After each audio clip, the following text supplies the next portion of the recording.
साहिब सलाम। मध्य भारत की जमीन पर एक ऐसा राजा हुआ जिसने सिर्फ 40 सालों में एक छोटे से राज्य को एक विशाल साम्राज्य में बदल दिया।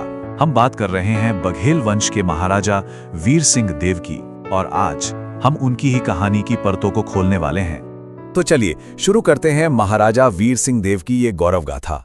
आखिर कैसे एक राजा ने अपनी दूरदर्शिता और अपने पराक्रम से इतने शक्तिशाली साम्राज्य की नींव रखी, आइए पता लगाते हैं। देखिए, जब भी बघेल वंश के इतिहास की बात होती है ना, तो महाराजा वीर सिंह देव का नाम सुनहरे अक्षरों में लिखा मिलता है। वो एक महान प्रतापी शासक थे।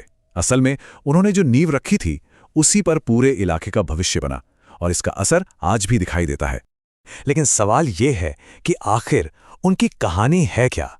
मतलब इस बड़े से टाइटल के पीछे की असल कहानी क्या है? वो कौन से फैसले थे, वो कौन सी लड़ाइयां थीं जिन्होंने उन्हें इतिहास में हमेशा के लिए अमर कर दिया?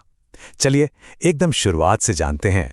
ठीक है, तो सबसे पहले बात करते हैं एक राजा के उदय की, क्योंकि देखिए, हर महान शासक का सफर उसके सिंहासन तक पहुंचने से ही तो शुरू होता है।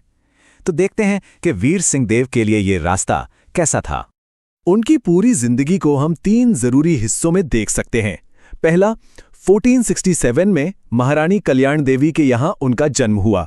फिर लगभग 1500 के आसपास वो गहौरा की राजगद्दी पर बैठे, और आखिर में 1540 में 40 साल के एक शानदार शासन का अंत हुआ। और जानते हैं, जब वो गद्दी पर बैठे उनकी उम्र क्या थी? सिर्फ 33 साल। अब जरा सोचिए, 33 साल की उम्र का मतलब है कि ना को तजुर्बे की कोई कमी थी और ना ही जोश की। मतलब एक साम्राज्य बनाने के लिए जो परफेक्ट बैलेंस चाहिए होता है ना, वो उनके पास था। तो अब बात करते हैं शक्ति की नींव की। देखिए, वीर सिंह देव को सिर्फ एक राज्य विरासत में नहीं मिल गया था। नहीं, उन्होंने उसे अपनी शक्ति का एक मजबूत केंद्र बनाया। और इसकी शुरुआत कहां से हुई? कुशल प्रशासन से। और अगर उनके प्रशासनिक कौशल का कोई जीता जागता सबूत चाहिए तो वो है बिरसिंहपुर। उन्होंने एक छोटा सा गांव बसाया था जो आज सतना जिले में एक पूरा कस्बा बन चुका है। कमाल है ना? ये उनकी विरासत का वो निशान है जो आज भी मैप पर जिंदा है। लेकिन हम सब जानते हैं कि बड़े बड़े सपनों को हकीकत में बदलने के लिए सिर्फ अच्छा मैनेजमेंट काफी नहीं होता। उसके लिए लगती है ताकत, असली ताकत। और वीर सिंह देव ये बात बहुत अच्छी तरह जानते थे कि ये ताकत उन्हें उनकी सेना से ही मिलेगी। तो उन्होंने बनाई एक विशाल सेना, और इसके 2 मेन पिलर थे। एक तरफ ट्रेंड हाथियों का दल, सोचिए उनकी ताकत, और दूसरी तरफ बिजली की तेजी से हमला करने वाली उनकी घुड़सवार सेना। इन दोनों का कॉम्बिनेशन भाई किसी भी दुश्मन के लिए खौफ का दूसरा नाम था।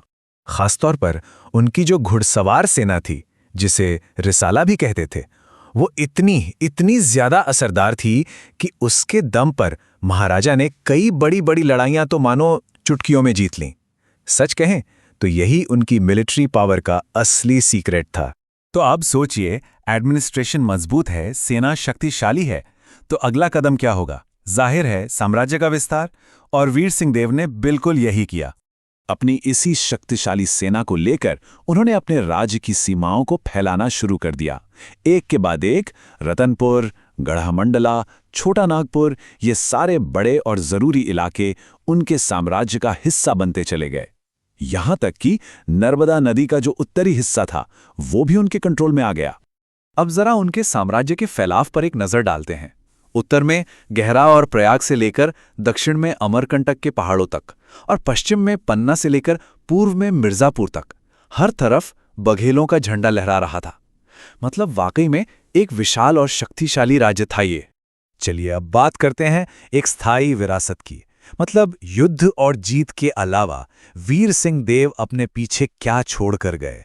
उनकी जो लेगेसी है वो जीती हुई जमीनों से कहीं कहीं ज्यादा बड़ी थी। वो उनके परिवार में, उनके प्रभाव में जिंदा रही।